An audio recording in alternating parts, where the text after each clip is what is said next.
Hello everybody, I'm going to show you a trick to find a leak in the tire, and my son's going to give us a hand today.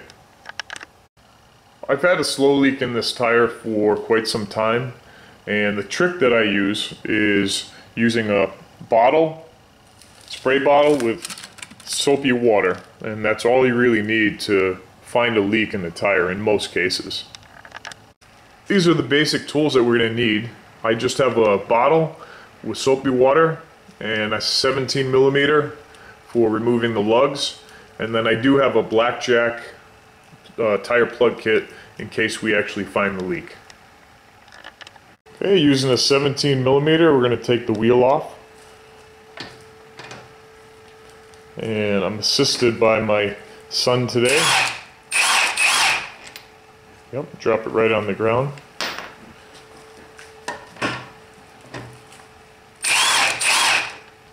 And I have this car jacked up on all four corners. If you are taking a wheel off, you do want to lift it at the lifting point and make sure that the vehicle is secure from rolling.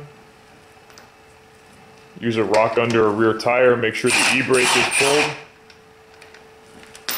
And one more, watch your toes in case the tire comes off.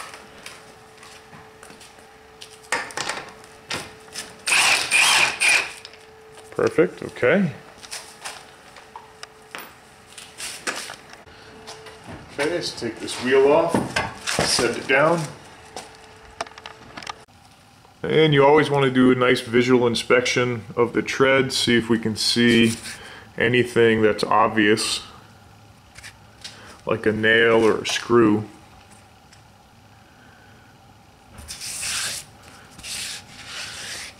It's a little bit of irregular wear in this tire. See some little rocks. I don't see a puncture, so we're going to have to rely on the soapy water to help figure this out. Alright, let's set this up. Okay, we're going to take the valve stem off and we're going to fill it with air. Obviously it's really soft. I can push on the sidewall and it collapses because it's basically empty. So we're not going to be able to find this without actually putting some air into it. So I like to go up to 40 or 50 psi to help find the leak.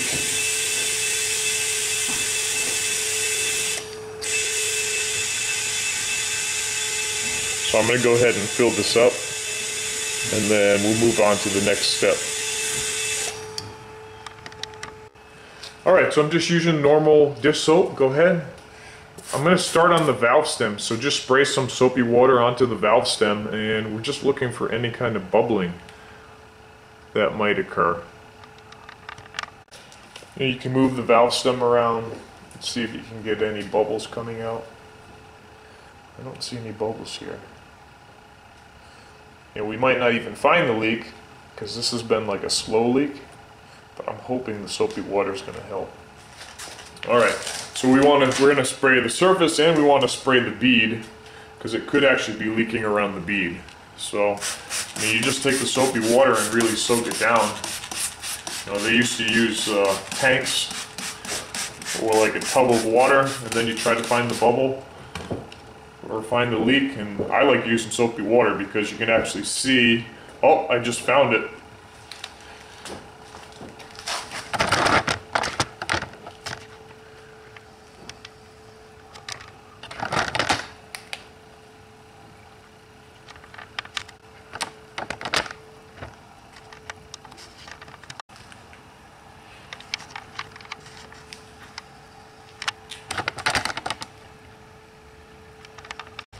So we have a screw thumb. I want to plug a tire. So I'm gonna I want to put a screw. I want to put a screw in the tire. Undo it. Let's take a look. Let's see what tire I should do it on. The back tires have more meat on them. We'll do this one.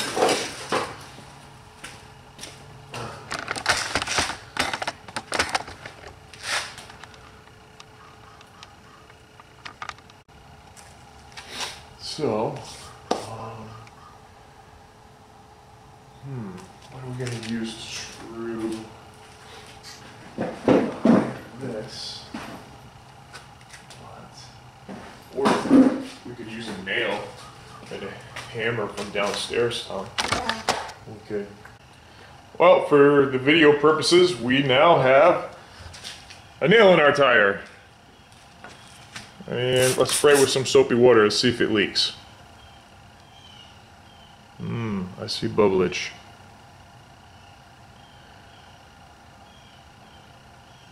And you can see actually what's kind of neat is that it really shows up well. You can see how good that soapy water bubbles up. So if you had a pinhole leak, it would help you find that leak. Now I like to use dikes or side cutters to remove something from a tire, a nail, or anything like a screw. Sometimes you can just unscrew it as long as the head isn't worn down. But some side cutters work the best. Well, look at all the bubblage we have, huh, Tom? It's pretty good. All right, so take your side cutters and you put it on the side and you just catch it and then use this to lever up, and then you can grab and hold and work your way down, and we can slowly pull this nail out just by levering it. It needs a little bit more pressure. Yep, down here. Up. That's pretty good. Let me get the rest of the way, big guy. So grab it low, and then go ahead and slowly work it all the way out. Now it's almost out. I'm not going to take it all the way out because then we're going to have a giant hole. And we're going to set up the plug kit. Let me show you how to do that. Alright, here's our kit. So first thing I like to do is set up the plug. I only have one plug left. So take it off from the plastic, and then you have this tool here which has an eyelet on it. And basically, I'm just going to force it through the eyelet until I can grab the other side. It is a little sticky, so you do have to wiggle it through. Once it's through, you can grab it and pull it halfway down on the plug, just like that. Okay, put that aside. I like to prep the other tool, which is the Reamer tool, because you do have to clean out the hole and make sure that the plug is going to fit properly. And you need some lubricant for that. It helps to ream it out. This realistically I think is just like Vaseline, so you can use Vaseline too. This came as part of my kit, so you just put a little bit on the end, like so, and we're prepped to do the repair. Alright, so I'm going to take the nail out the rest of the way, and my son, who's assisting me, is going to hand me the Reamer tool. So let's get this all the way out. I'm just straddling the tire to support it. Okay, find your leak. Slide the Reamer tool in and let it sit on it.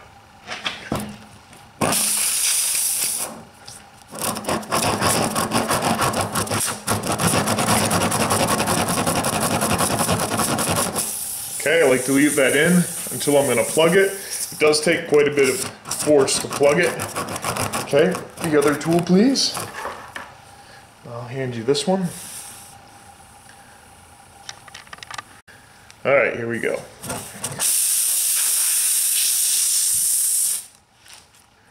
Okay, and then once that's in, it's going to take some force. That's what the lube is for.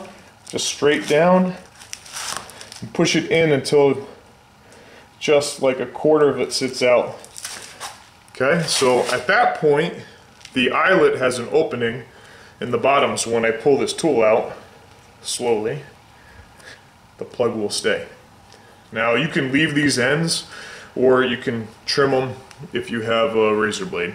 But you can leave them just like that, they'll wear off as you drive. So the next thing to do would be to fill it with air, and let's just see if it leaks with the new plug. Now just one more tip is when I plugged this, there was still air in the tire. So I still had about 45 PSI. If the tire is more flat, it is harder to do the plug because you're fighting against the collapsing of the rubber. So it's actually good to fill it, then ream it, and then put your plug in when it still has pressure. So we're at 40 PSI. We're gonna double check this plug. I have my son assisting me. You wanna spray that down for me, big guy? And let's see what happens.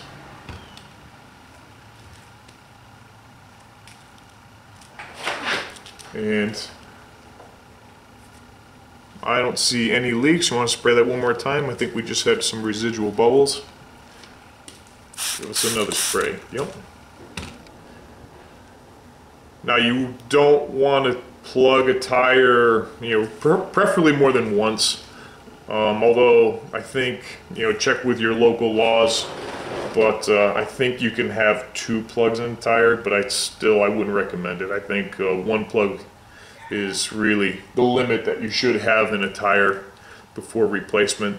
You also have to make sure that it is over 3 millimeters or up above the wear bar. If you're at the wear bar, which is right here, which is underneath, so this is well above the 3 millimeters, so this would be okay to plug. And obviously any irregular wear you want to check for. This actually does have scalloping on the outer edge and some irregular wear here, but I'm not really driving the car right now, but this tire really is no good because we do have some irregular wear all along this edge. But that's how you plug a tire. It's nice and easy. It's pretty simple, something you can definitely do at home. I mean, you do need air. I do have a mini compressor. That's all you need, and a couple of tools. And very doable for the home mechanic. I hope this helps. We'll see you later. Thanks for watching. Please subscribe to my channel. And all right, we're gonna pop this wheel back on. Go ahead, tighten it up. Yep, good. Next one. Wiggle, wiggle. You got it. Oh, just gotta come up. And then we want to tighten in a cross pattern. Good. Good. Good.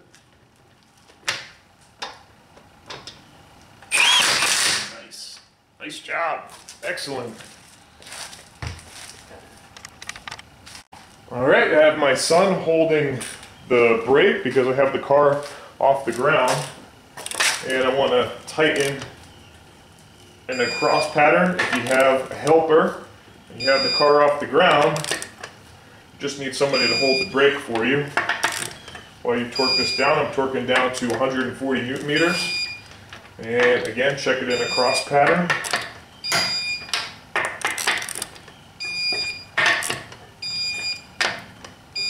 And we're good to go. Excellent.